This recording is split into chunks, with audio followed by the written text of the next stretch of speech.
Sejam bem-vindos a mais uma edição do Vamos Falar de MotoGP. A temporada está na sua reta final e estamos aqui para analisar mais um grande prémio, o último da Ronda Asiática, o Grande Prémio da Malásia, decorreu este fim de semana. Um, a Ducati voltou a dominar, aproveitando um fim de semana de alguma baixa da Aprilia, mas já vamos aos detalhes.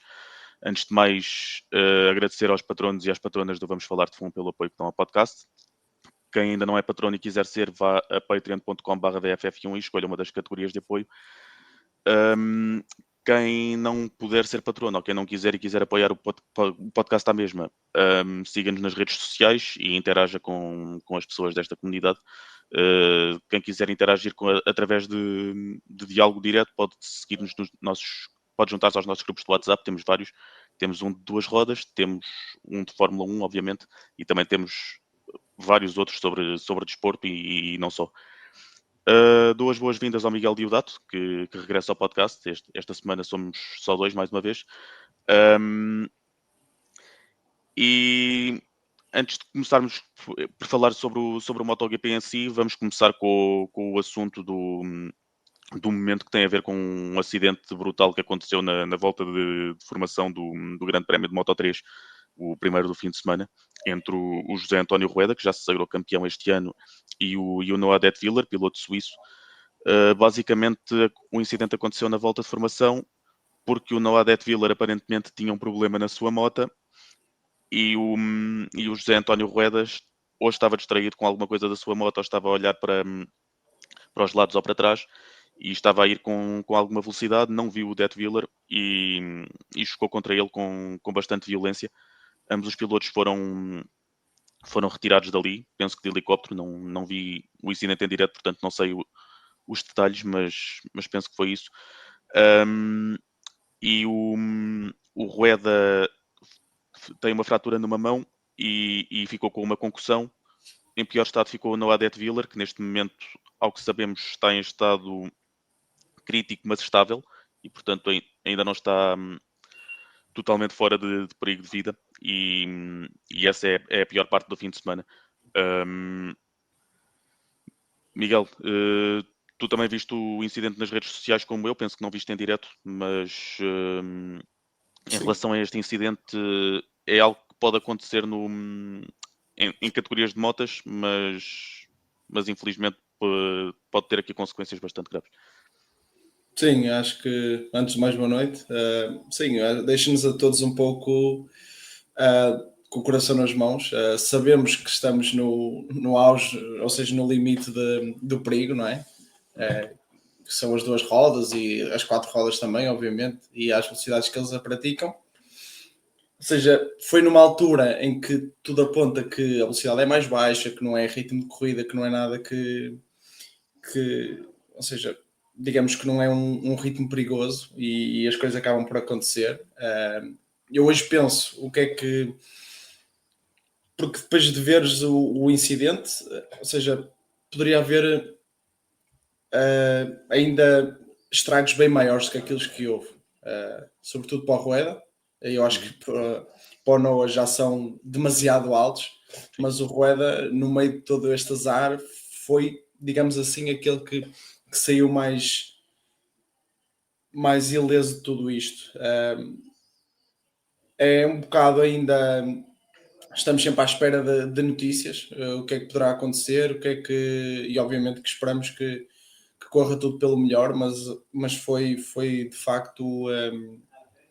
Foi difícil ver tudo. Eu acho que é mais difícil agora, porque sabemos, ou seja, sabemos as consequências daquele acidente, sabemos como é que as coisas estão neste momento e obviamente que esperar que haja uma recuperação. Não sei, obviamente que não posso dizer que seja uma pronta e rápida, porque sabemos que não é uma simples queda, que não é um. Estamos a falar de uma vida que neste momento está estável, mas crítico, ou seja, só por aí sabemos que é uma luta que não tem nada a ver com as lutas normais de alguns pilotos que têm, uma queda, é algo bem maior do que isso e agora vamos aguardar por notícias e que sejam as notícias que todos nós esperamos que sejam boas notícias. Sim. Neste momento também é normal que as notícias não saiam a grande ritmo, porque a própria equipa do Noah Detwiller pediu para toda a gente respeitar a privacidade do piloto e da família, que também está certamente a sofrer com isto. Ahm, mas é uma questão é uma questão que já levantou algumas questões para essa repetição de segurança, nomeadamente se devia voltar a haver warm-ups de Moto3 e de Moto2. Eu acho que sim, mas não sei até que ponto um warm-up impediria um problema na moto, na volta de instalação, que foi basicamente o que provocou isto tudo.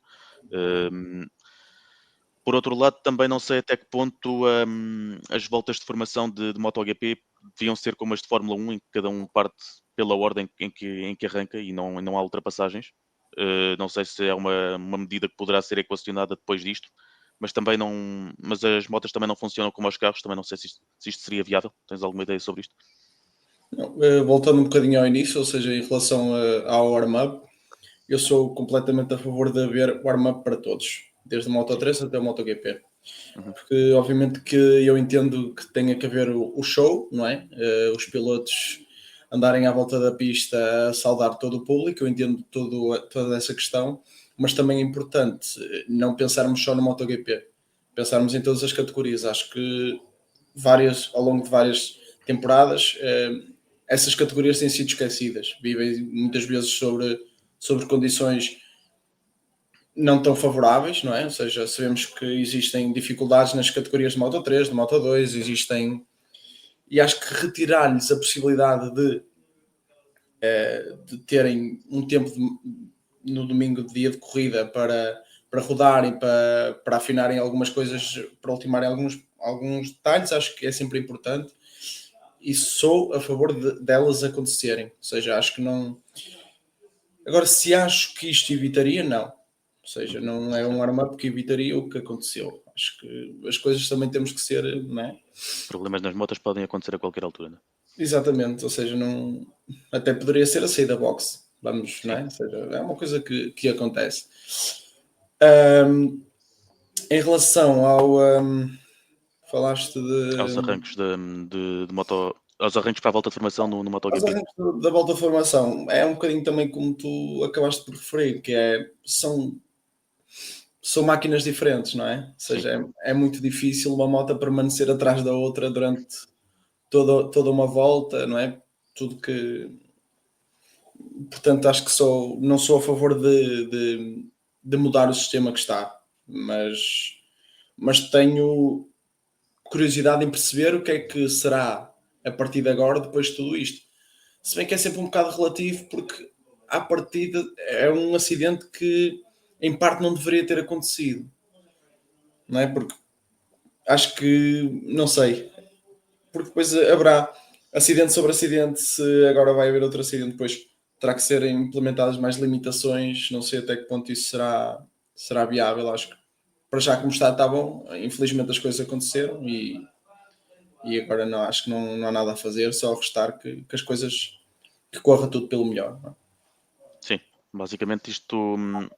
Basicamente reuniram-se todas as condições, as piores condições para que este incidente acontecesse, porque os pilotos de MotoGP e de Moto2 e Moto3 também são basicamente obrigados quando estão a circular lentamente na pista, a olhar para a frente, para trás, para o lado, para todo o lado, para ver se não chocam com ninguém. O Rueda, acredito que também estava a fazer isso, mas basicamente decidiu acelerar quando não estava a olhar para a frente e não se apercebeu que tinha um piloto lento a rodar em pista e pronto, e aconteceu o que aconteceu e agora ficamos todos, como tu disseste, a esperar que corra melhor com o Death Villa e também com o Rueda, que também sofreu as suas lesões, não está numa situação tão crítica, mas também desejamos, obviamente, uma boa recuperação. Mas é isso, é desejar o melhor ao Death Villa e reforçar o pedido da equipa que se respeita a privacidade de toda a gente e assim que houver notícias para dar, essas notícias serão dadas. Saltamos então do Moto 3 para deste incidente do Moto 3 para o fim de semana em geral do MotoGP. O, como eu disse na introdução, a Aprilia vinha a dominar nestes últimos grandes prémios, mas tivemos aqui uma espécie de inversão de papéis. e a Aprilia foi a quarta ou quinta pior equipa do fim de semana da Malásia. Mas começamos por quem ganhou. Começamos com a Ducati e começamos pelo Alex Marques, que foi neste fim de semana, curiosamente no sábado, que ele assegurou matematicamente o segundo lugar do campeonato de pilotos. Um, ele teve um início de ano fortíssimo e estava a ser consistentemente o segundo melhor atrás do irmão e até lhe conseguiu ganhar uma outra corrida. Depois teve ali uma espécie de quebra de forma, um, em que os pontos baixos que atingiu não foram assim tão baixos também. Ele estava ali a fazer mais ou menos resultados que se esperava que uma Ducati conseguisse, mas não tão brilhantes. E agora chega a Sepang, que é uma pista que ele gosta, e, e domina ao domingo, porque antes disso estava o Pec Banhai a dominar. Um, e basicamente o Alex Marques disse que domingo, em comparação com sábado, não estava mais solto na moto porque já tinha o segundo lugar do campeonato garantido e isso permitiu-lhe atacar o Banhaia com mais vigor. E antes do Banhaia sofrer o furo, também já vamos falar sobre isso, o Alex já tinha a corrida controlada. Um, Miguel, no geral, consideras que o Alex Marques é um justo vice-campeão? Sim, é um justo vice-campeão, sobretudo pela primeira fase da temporada. Ali até à pausa de verão, eu acho que foi Alex Mark, Alex Mark, Alex Mark, Mark Alex. Foi, ou seja, foi sempre por ali. Foram as duas grandes figuras deste campeonato. Claro que há uma terceira figura, mas pela parte negativa, não é? Porque é o metal de Peco Banhaia, não é? Porque Uhum. se esperava tanto. Mas as duas grandes figuras foram os irmãos Marcas. A primeira dupla de irmãos a fazer 1 e 2 no MotoGP no final de uma temporada. E acho que ele também teve, digamos que amelhou-me bastantes pontos no início e agora para o fim conseguiu gerir melhor um bocado, ou seja, quando tinha um mau fim de semana, quem vinha atrás dele também o tinha, ou então a folga era tanta que deu para chegar até aqui à Malásia e fechar o segundo lugar do campeonato, que acabaria por acontecer a qualquer momento, não é? Porque quem vem atrás nunca tem resultados, não tem tido resultados tão, tão fortes assim, tirando o Bezek nesta fase. Se bem que a Malásia foi uma exceção, mas até então o Bezek está em crescendo. Inclusive agora que chegou ao terceiro lugar, mas acho que nunca se pôs em causa sequer o segundo lugar do Alex e é justíssimo. E veremos para o ano qual será, se ele dá um passo em frente e tenta mais uma vez, ou vamos ver. Sim. Consistência é a mesma palavra-chave para o segundo lugar do Alex Marques este ano, porque o Marco Marques foi não só, não só dominante, mas consistentemente dominante ao longo da época, enquanto lá esteve, agora está lesionado. Um, mas o Alex Marques conseguiu durante mais tempo a consistência que eu esperava que outros conseguissem, nomeadamente o Pec Banhaia, que está a ter uma temporada estranhíssima, daqui a pouco também já lá vamos tentar abordar isso. Não digo tentar explicar, porque acho que nem tu consegues. Um, mas o Alex teve a consistência que o Banhaia não conseguiu, que as VR46 também não conseguiram, porque tanto o Morbidelli como o DJ António podiam estar mais acima da tabela se fossem mais consistentes, que o Bezeki só conseguiu quando a Aprilia começou a ter uma moto capaz de lutar por pódios ou de ganhar corridas. E portanto o Alex Marques teve um início de época fortíssimo, em que sempre que podia ser segundo, era pelo menos segundo. E, e agora a minha questão é saber como é que vai ser em 2026, porque, ou muito me engano, ou pelo menos o Bezeki poderá ser mais forte. Também não sei se a Aprilia vai começar o ano tão forte como está a acabar este, tirando aqui a Malásia. E falta saber os outros pilotos da Ducati, que devem ser os mesmos em relação que vão ser os mesmos em relação a esta época. E tenho algumas expectativas para ver que banho é que vamos ter. Se a Ducati continua claramente a ser a força dominante, um, e se há outras motas que conseguem apanhar o comboio que a Ducati tem da frente. Um, Podemos então agora falar sobre o Pecco Bagnaia, porque dominou no Japão, terrível na Indonésia, terrível na Austrália e agora estava a dominar outra vez aqui em Sepang. Ahm, Porque sexta-feira não lhe corre bem. O treino livre, o segundo treino livre de sexta-feira teve chuva e ele foi um dos prejudicados por isso. Teve que passar pelo Q1. Mas depois chegou à Q2 e só numa tentativa fez a pole position e portanto logo aí tinha margem para dominar. O sprint foi tranquilo, embora ele tenha dito que fez o sprint com o ride height device sem funcionar bem. Também não. Hum, Às vezes é preciso uma moto que não está a funcionar para dominar, pelos vistos, no caso do Bagnaia.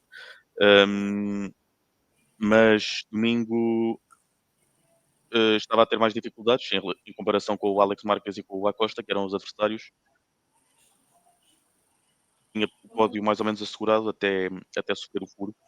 Também é uma coisa que eu não me lembro de ver muitas vezes a acontecer na MotoGP, pelo menos nos tempos recentes. E isso estragou-lhe o fim de semana. Mas voltamos à conversa de porque é que os pontos altos do Bagnaia são tão altos e porque é que os pontos baixos são tão baixos. É uma pergunta que Não, no domingo nós olhamos para o Pecco e vemos ou seja, a expressão desta temporada. É que tem um sábado impressionante e tem um domingo horrível. Ou seja, semana após semana tem acontecido algo ao Pecco que nós não sabemos o que é. Ora tem pontos muito altos, ora tem pontos muito baixos. E é como tu disseste há bocado, acho que já nenhum de nós consegue explicar, porque é assim, quando havia o Mark, era porque havia o Mark, agora que não há o Mark, porque é. A máquina já foi supostamente, não é? E ele já estava ok com a máquina, depois toda esta temporada para o Pecco será relembrada por muitos anos e vamos ver que influência terá no futuro. Eu acredito que ele será mais forte desta temporada, que foi uma temporada um bocado estranha para ele.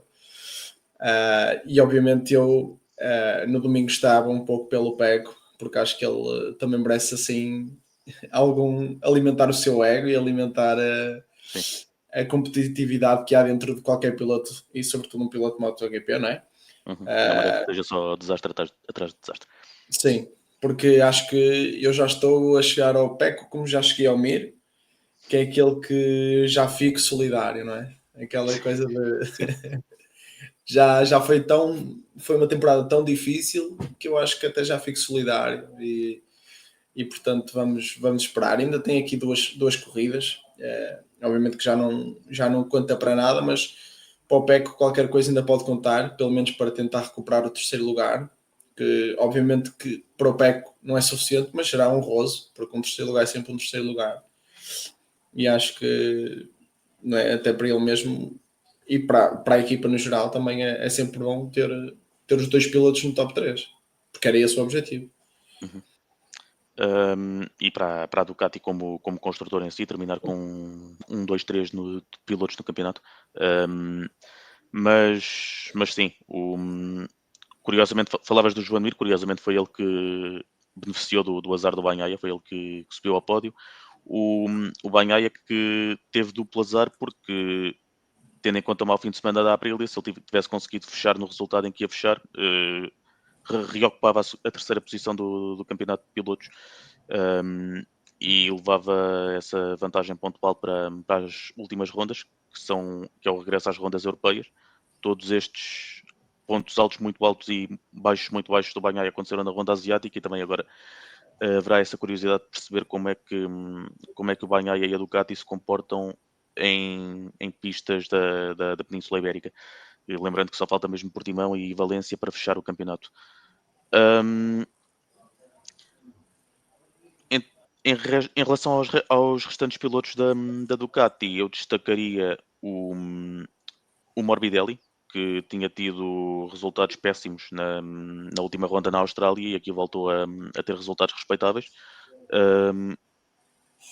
Um terceiro lugar em qualificação e 2 quartos lugares nas corridas.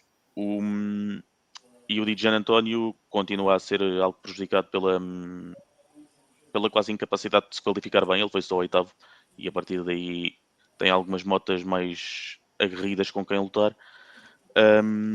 Quanto ao Fermin Aldeguer, estava aqui a olhar para o seu resultado. O Aldeguer caiu na corrida de domingo, de resto tinha sido sexto em qualificação e sétimo na corrida e continua a sua época de rookie em que corre alguns riscos e tem algumas quedas que em épocas seguintes já não serão tão desculpáveis, mas sendo um rookie acho que se perdoa aqui alguma coisa e Sim. ele no geral até está a fazer uma boa época.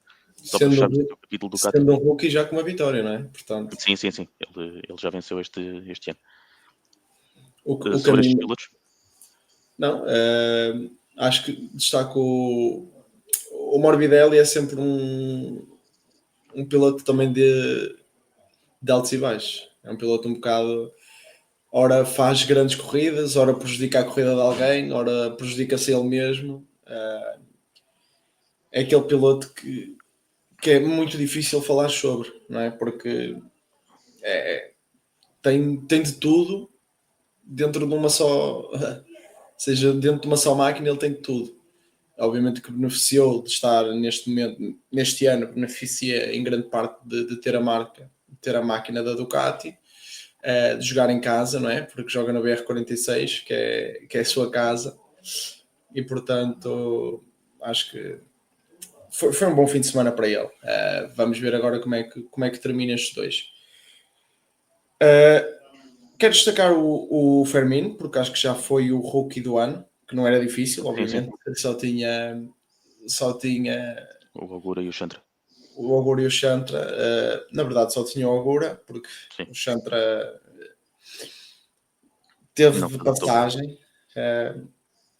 passagem. O Bezeki, vamos ver. Acho que vai ser uma boa luta agora até ao final, porque o Bezeki também vai querer o terceiro lugar. E em relação, voltando um bocadinho atrás ao Fermin, também, como não estive na semana passada, aproveito para dizer que estou um bocadinho triste, porque o Fermin conseguiu vencer uma corrida de MotoGP antes do Pedro Acosta. Sim, e o Raul Fernandes também. O Acosta já vai nessa série de... E o Raul Fernandes também, portanto há coisas que não são totalmente justas. Se bem que eu acho que o Pedro Acosta tem um mal que é... Pode ser um mal, pode ser um bem. É que ele procura tanto, que parece que não sabe esperar pelo aquele momento que... Ou seja, os inícios de corrida dele são sempre muito fortes, sempre a queimar pneu. Até... Sim. E depois os finais de corrida são andar para trás, tentar segurar posições. E portanto é dar-lhe tempo, paciência, que eu acho que ele vai conseguir. Mas é estranho que outros pilotos que eu considero menos talentosos já tenham conseguido e o Pedro Acosta ainda está ali a tentar. Eu acho que é fazer um bocadinho como o Jorge Martin na temporada passada, ou seja, na temporada anterior forçou demasiado a barra e as coisas acabaram por não surgir. E acho que o Pedro Acosta está um pouco nesse erro, ou seja, forçar muito, querer muito. Ou seja, eu acho que a coisa vai acabar por sair.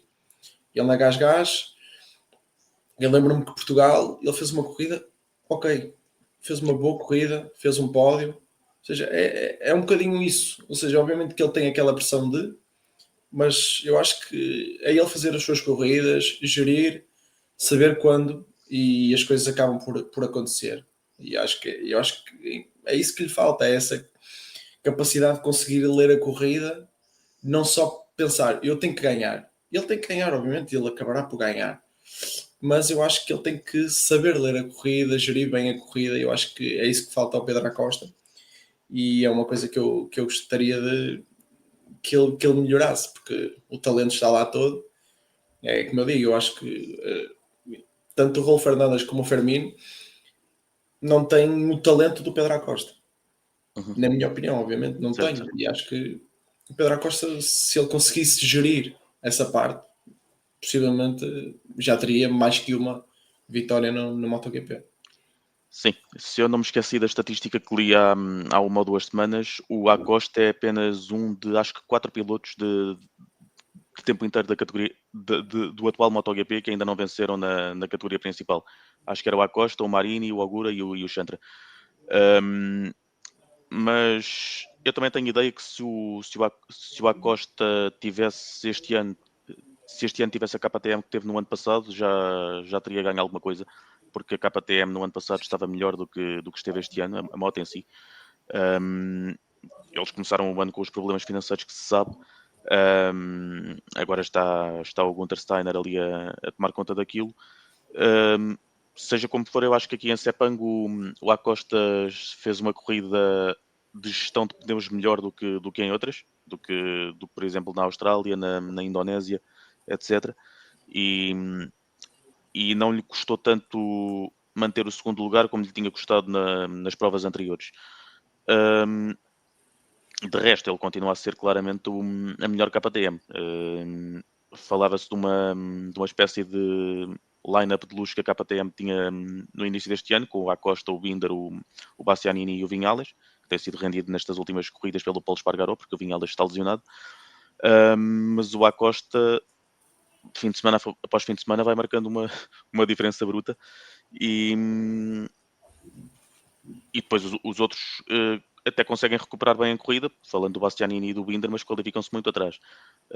E portanto, eu apesar de tudo, o Acosta continua a ser é um dos destaques positivos para mim de toda a temporada. Mas o que dizes é verdade. Ele, mesmo com uma moto que em si é difícil de gerir os pneus, ele é um aspecto que ele tem de melhorar.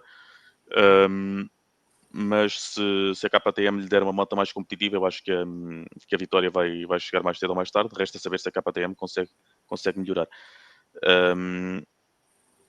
Não Sim. sei se vai. Quais é que são as tuas perspectivas da KTM para 2026? As minhas perspectivas, eu acho que vai haver uma regressão. É capaz. É capaz de haver uma regressão, ou seja, eu acho que dificilmente alguma equipa melhorará algo para a próxima temporada. Porque é o último ano de regulamentos também, não é? Até porque depois haverá a mudança de regulamentos e acho que está toda a gente muito focada nesse ano, 2027. Que este ano 2026 que virá vai ser, como já falei anteriormente e vou continuar a referir isso, será, digamos, o limpar a casa, ou seja, limpar estruturas, equipas, não é? Ou seja, aquela questão de pilotos que lhes dão mais um ano, mais 2 anos, ou seja, esses contratos todos vão terminar. Ou seja, para 2027 eu acho que haverá toda ou seja, uma dança de cadeiras, vai acontecer muita mudança e eu acredito que a KTM não fará grandes alterações para 2026, porque 2027 acho que é o que todas as equipas vão preparar. Portanto, acho que 2026 será mais do mesmo. Sim, é bem possível. Só para fechar aqui o capítulo KTM, quase que posso juntar o Binder e o Bastianini no mesmo saco, porque tanto um como o outro têm feito qualificações péssimas, não posso usar outra palavra, mas depois até conseguem recuperar bem na corrida. O Bastianini em particular ganhou um montão de lugares no combinado das duas corridas e é uma coisa que ele também faz muito bem, porque tem um ritmo de segunda metade de corrida dos melhores. O Paulo Espargaró, que estava a substituir o Vinhales, caiu na corrida de domingo. Ele até tem feito bons trabalhos como wildcard ou como piloto suplente. Neste caso não conseguiu chegar ao fim no Grande Prémio, mas quem tem Paulo Espargaró e Dani Pedrosa como pilotos suplentes também não está mal servido.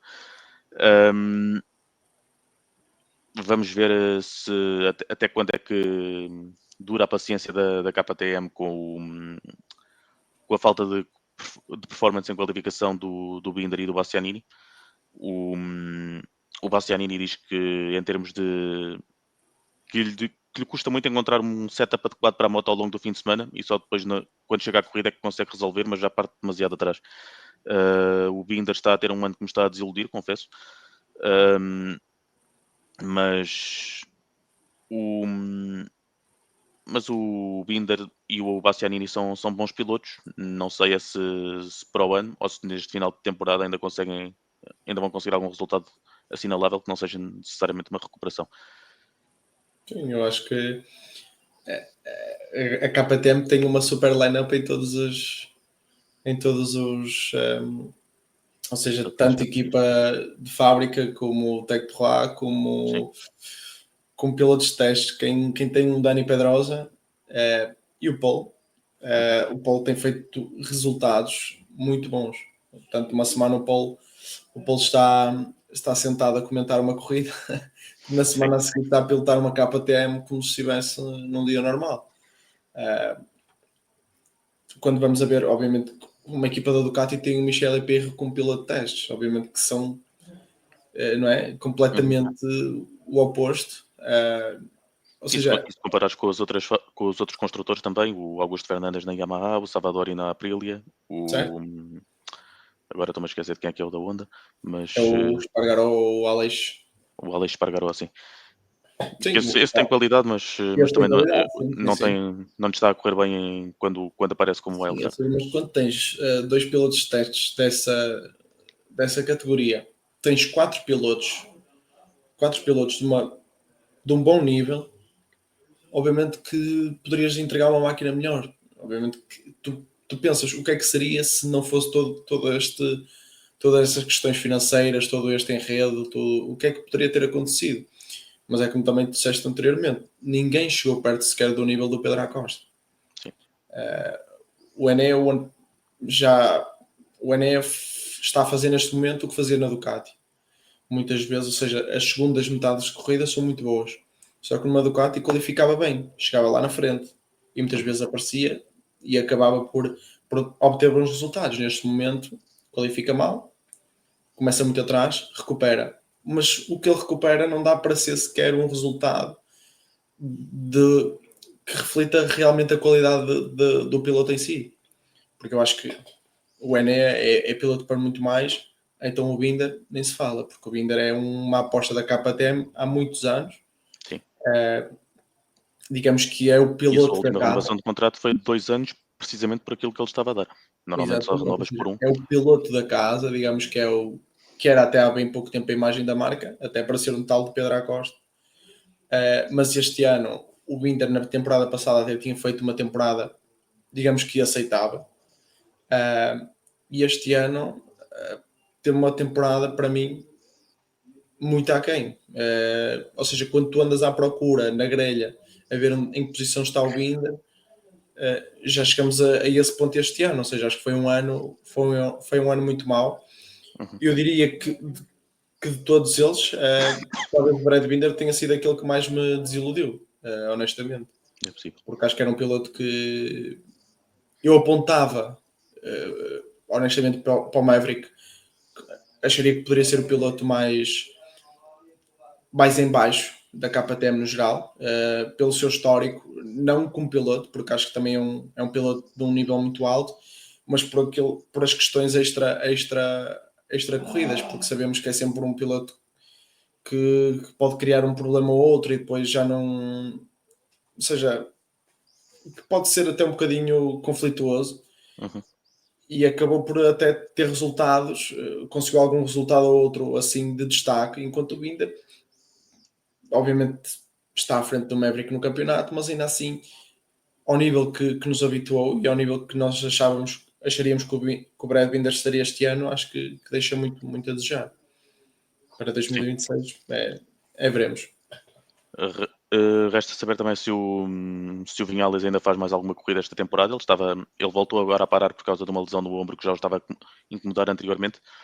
Ainda pode fazer algum grande prémio, talvez os dois. Ele é um piloto espanhol, portanto o de Valência, se puder, acredito que fará alguma força para fazer.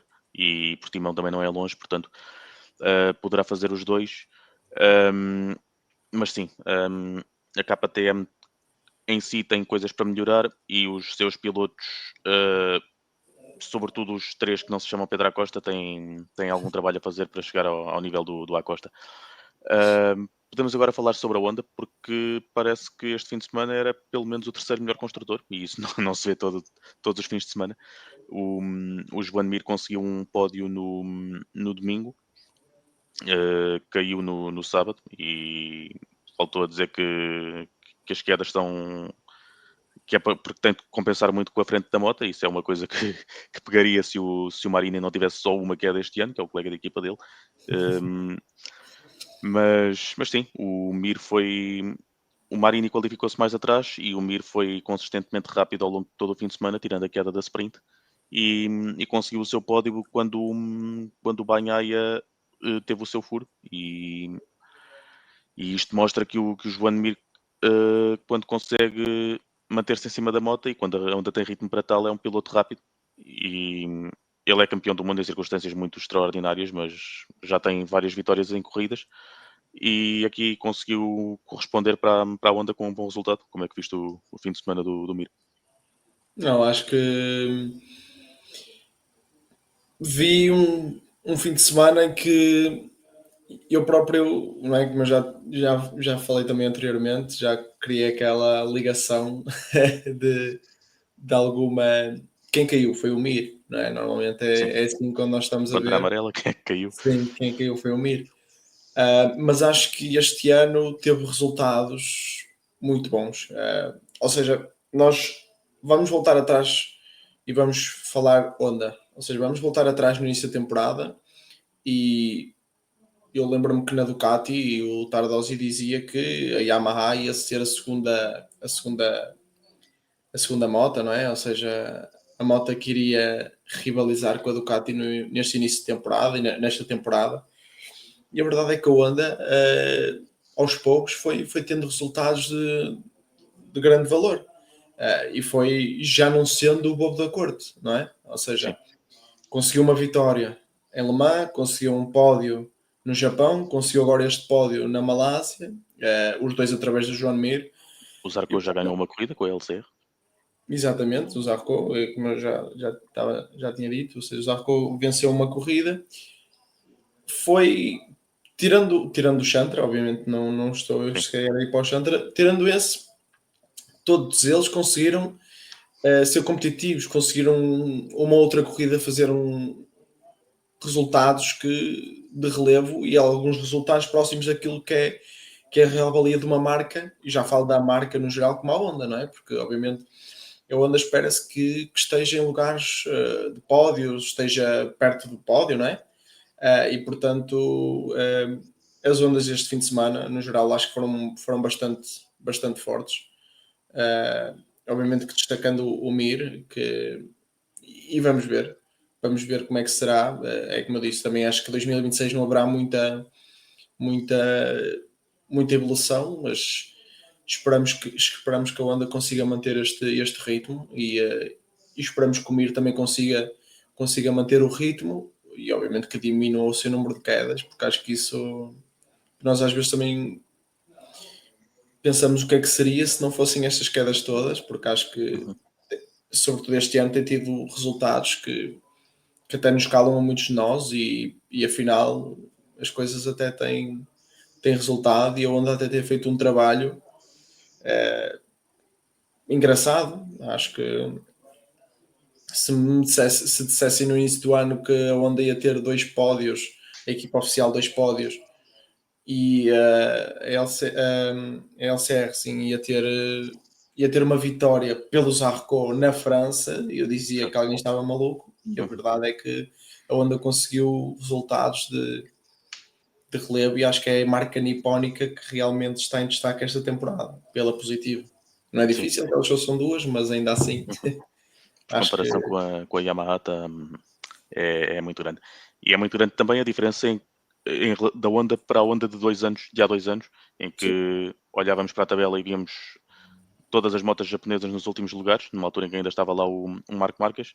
Não sei se achas que isso também teve a ver, o facto de ter saído o Marco Marques e a forma como evoluem a moto não passa só pelo piloto estrela e passa por mais pilotos, incluindo um piloto super experiente como é o Johan Zarco. Achas que também é por aí a evolução sim, da sim. Honda?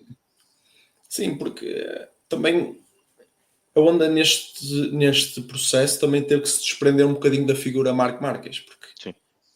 ao fim e ao cabo é a maior figura da história da Honda, não é? Acho que, Uhum. quer dizer, dos tempos modernos, acho que é uma figura muito, muito grande para a Honda e obviamente que eu acho que a Honda perdeu muito em fixar-se nisso, ou seja, em preparar uma moto para, em dar a moto para e não para a marca no geral.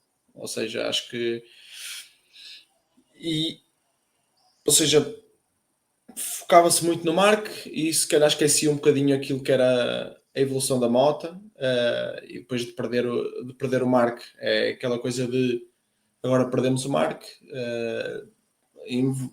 os resultados não eram os melhores e acho que Zarco para mim foi a contratação da Honda porque obviamente tem tido resultados ou seja, a moto hoje parece uma moto completamente diferente. Tem tido resultados bons. Os pilotos têm sido competitivos. Claro que existem, muitas vezes vai haver grandes prémios e aconteceu este ano, grandes prémios em que os pilotos da Honda estavam cá para baixo, mas em algumas corridas este ano foram competitivos. Acho que deram um passo em frente naquilo que tinha sido os 2 últimos anos, que foram anos de calvário. Acho que quem já viu aqui corridas ao vivo já imagina, passa todo o grupo e vem uma onda lá no fim. Uhum. E acho que este ano acabou um bocado isso. Eu recordo-me que estava no Algarve na temporada passada e no fim de todos vinha o Luca Marini. Certo, Ou certo. seja, acho que. E este ano terminou um bocado isso. Obviamente que temos lá o Chantra, mas acho que é um bocadinho uma carta que não conta um bocadinho para esta equação que foi a temporada da Honda. Sim, sim. Tanto que a Honda no geral decidiu que os asiáticos mais vale agora esquecermos isso Uhum. e, Até porque não tem muitos para lá do sim, Chantra. e realmente apostarmos na evolução e em resultados competitivos. E acho que isso poderão encontrar com o Diogo Moreira, que é alguém que eu também tenho alguma curiosidade de ver. Sim, e que pode ser campeão de Moto 2 este ano, pelo que sei, porque não vi o Grande Prémio, ganhou vantagem sobre o Manu Gonzalez este fim de semana e está mais perto do título. É o único título que ainda está em discussão de títulos de pilotos. O de MotoGP e de Moto3 já estão. O de Moto2 está entre o Diogo Moreira e o Manu Gonzalez. E essas decisões são em Portimão e em Valência. Um, Sobre a inconsistência do Joan Mir, mesmo com este pódio, é preciso relembrar que ele é apenas 15º no campeonato. Portanto, também aquilo que estávamos a falar, ele é rápido, mas inconsistente. E o Marini, por exemplo, tem 128 pontos contra os 93 do Mir. De resto, sim, é a tal evolução da Honda que falávamos. E em relação aos outros pilotos, só para completar, o, o Marini é um dos pilotos que tem de passar pela Q1, também é prejudicado pela chuva de sexta-feira. Um, e depois na Q1 ficou perto, mas teve o azar dos seus adversários serem o Bagnaia e o Aldeguer, que tinham mais ritmo e fizeram voltas melhores. E portanto, o Marini partiu de 13º e a partir daí já tem o grande já tem as corridas bastante comprometidas, mas ainda conseguiu fazer boas recuperações. O Zarco vinha a atravessar uma fase menos conseguida depois de alguns grandes prémios em que brilhou, nomeadamente com a vitória. Este grande prémio não foi brilhante, mas também não foi terrível. Portanto, o Zarco está aqui a terminar a época de uma forma mais ou menos lá no meio. Foi nono em qualificação, oitavo no sprint e depois na corrida, a corrida que foi pior, foi 12º. E o Chantra, apesar de lutar sempre lá atrás, e por isso é que não vai passar deste ano, até foi competitivo. Acabou à frente do Savadori, era com ele que estava a travar uma luta e ainda deixou mais 3 ou 4 pilotos lá para trás, pilotos de testes. E o Miguel Oliveira, que caiu e ficou muito mais atrasado em relação aos restantes. E portanto o Chantra ainda conseguiu um ponto, mas como dizias, ele não vai continuar no MotoGP porque a adaptação lhe custou demasiado e vão apostar para ver o que é que vale o Diogo Moreira. Vamos seguir para a Aprilia, porque vinham em grande forma e agora, por algum motivo, chegados aqui à Malásia, parece que desapareceram um bocado. Nos anos anteriores dizíamos que era por causa do calor e que a Aprilia teria dificuldades em todas as pistas que tivessem calor. Este ano não parece que seja assim, porque eles já ganharam em pistas quentes. Indonésia foi isso mesmo. E, aliás, Indonésia ganhou o Fermin, acho que estou aqui a dizer mal, mas mesmo assim tiveram boas prestações em pistas com calor. E aqui pareceu-me que simplesmente não encontraram um setup numa pista em que não tinham conseguido bons resultados na última época, tinham de encontrar um setup e nunca conseguiram. E o melhor classificado foi o Ayogura, que foi só 10º na corrida principal. Com que ideia é que ficaste da Aprilia neste fim de semana e que perspectivas é que tens para Portugal e Valência? A perspectiva que eu tenho em relação à Aprilia é o piloto da Aprilia, que é o Marco Bezzecchi, não é? Obviamente, como eu já disse neste episódio, ou seja, perceber como é que estará a luta, porque obviamente ainda há um terceiro lugar para ser disputado. É a única coisa que será disputada na categoria principal neste momento é o terceiro lugar. Perceber como é que isso será, como é que isso será jogado, até porque são dois pilotos que se conhecem bastante bem, que se dão bastante bem, Sim. e portanto veremos. Não, mas esta última corrida foi um bocado surpreendente para mim, a fraca prestação da Aprilia. Como foi surpreendente a boa prestação deles até então, não é? Porque toda a gente sabia que a Aprilia chegava à Ásia e as coisas não corriam bem. Ou tinham resultados muito aquém. Obviamente que estamos a falar da Aprilia na mesma, falando em Marco Bezzecchi, porque foi ele o grande obreiro dos grandes resultados da Aprilia deste ano. Obviamente que o Ayogura também conseguiu alguns bons resultados. Agora o Raul Fernandes conseguiu o resultado da sua carreira, mas ainda assim acho que foi um bocadinho surpreendente ver, não é? Porque, ou seja, a queda foi bastante grande do, do Grande Prémio anterior para este, e eu agora acho que será, ou seja, da Aprilia será isto, ou seja, já sabemos que não vamos ter Jorge Martin Sim, já está para confirmado que ele Portimão, não corre Portimão, sim. possivelmente não teremos Jorge Martin para Valência também, ainda não sei. Para já só Portimão é que foi anunciado que não irá estar, mas eu acho que muitos destes pilotos já aproveitam e acabam por descansar e preparar já a próxima temporada.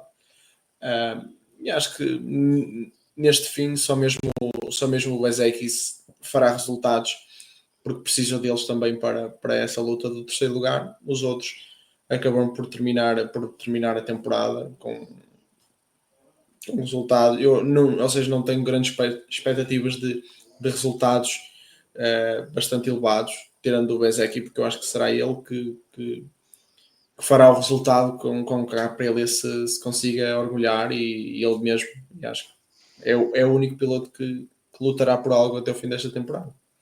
Sim, fica a expectativa para perceber o que é que o Bezzecchi, sobretudo, porque é a grande cartada da Aprilia para estas rondas, o que é que consegue fazer em Portimão e em Espanha. Daqui a pouco já vamos fazer uma espécie de antevisão ao que pode ser o Grande Prémio de Portugal.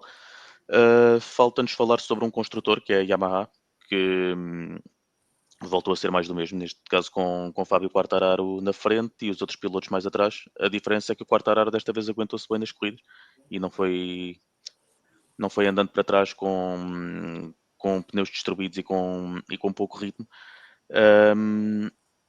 E conseguiu bons resultados nas corridas. Estava aqui a consultar o resultado do Quartararo. Ele é quarto em qualificação e quinto nas corridas, o que para uma Yamaha que não costuma ter ritmo é muito bom. Mas depois há os outros pilotos, porque este fim de semana tiveram o Augusto Fernandes a testar um motor V4, que parece que também não está a correr muito bem, já lá vamos. E o Rins e o Miller conseguiram chegar à Q2, mas não tinham nada nas corridas. E o Miguel Oliveira não conseguiu chegar à Q2 e caiu nas duas corridas. E pronto, e fica essa nota, provavelmente, do pior grande prémio do Miguel Oliveira esta temporada, antes de Portimão, que ele vai desejar que seja muito melhor do que isto. mas a ideia que dá da Yamaha é sempre a mesma. Não, se não for o Fábio Quartararo a sacar uma brilhante qualificação, quase que eles passavam despercebidos esta época. Sim, acho que o Fábio Quartararo está como estávamos a falar há pouco do Pedro Acosta para a KTM. Uhum. É um piloto só, não é? Ou seja, ele tem feito as boas qualificações, os bons resultados. Obviamente que tem sido, a maior parte das corridas tem sido andar para trás. Este fim de semana manteve-se ali na quinta posição nas duas corridas, foi bastante bom. Mas também é isso, não escondo também um bocadinho a tristeza por aquilo que está a acontecer ao Miguel Oliveira. Ou seja, acho que é incrível ele ter a oportunidade de competir nas Superbikes na próxima temporada. Acho que é incrível, mas acho que ele é um bocadinho, digamos, triste a situação de perceber que parece que não quer mais, percebes? Ou seja, tirando o Algarve, que poderá dar-lhe ali alguma motivação extra de fazer uma gracinha porque joga em casa, digamos assim, ou não fazer um bom resultado. Eu acho que desde que o futuro ficou definido, que tem sido corridas, não é? Um bocado tristes, um bocado sem sal, sem qualquer tipo de tentar, não sei. Acho que foi é um bocado triste, não é? Andares ali à procura do nome do Miguel Oliveira e não o encontrares, porque acho que sabemos que havia muitos pilotos à frente dele que não têm a valia do Miguel e obviamente que eu entendo também que nesta fase ele já esteja numa fase de preparar a próxima temporada e até se calhar pensar na próxima temporada, mas enquanto cá está poderia ao menos poderia tentar conseguir fazer mais alguma gracinha até ao final, porque acho que era bonito e esperamos que seja Portugal a deixá-lo bem classificado. Não digo uma vitória, porque sei que isso é muito difícil. Eu diria muito difícil, não diria impossível, porque impossível não é, mas é muito difícil. Mas gostaria que conseguisse pelo menos um bom resultado e acredito nisso. Sim. O Miguel Oliveira nunca foi forte em qualificações, mas este ano está particularmente difícil. Ele só conseguiu chegar aqui a 2 uma vez esta época e já só faltam 2 para terminar a época. E a próxima ronda em Portimão, o ambiente que se vai gerar em Portimão é uma das grandes curiosidades que eu tenho, porque é a última corrida caseira do Miguel Oliveira antes de sair da classe do MotoGP. Depois não sei se volta ou não, mas no próximo ano vai para as Superbikes, para a BMW, e deverá estar um bom ambiente à volta do Miguel Oliveira. Vamos ver como é que a Yamaha vai apresentar-se em Portimão, como é que os pilotos que não se chamam Fábio Quartararo se vão qualificar e depois ver como é que correm as corridas. Um, Sobre o motor V4, aquilo parece que não está a correr muito bem. O Augusto Fernandes, sempre que é wildcard, testa aquele motor e sempre que vai fazer aquele testa o V4, mas o feedback não parece ser muito positivo. E tendo em conta que a Yamaha é provavelmente o pior construtor da época no geral, é algo preocupante estar a testar uma coisa que parece não estar a funcionar, ou não? Sim.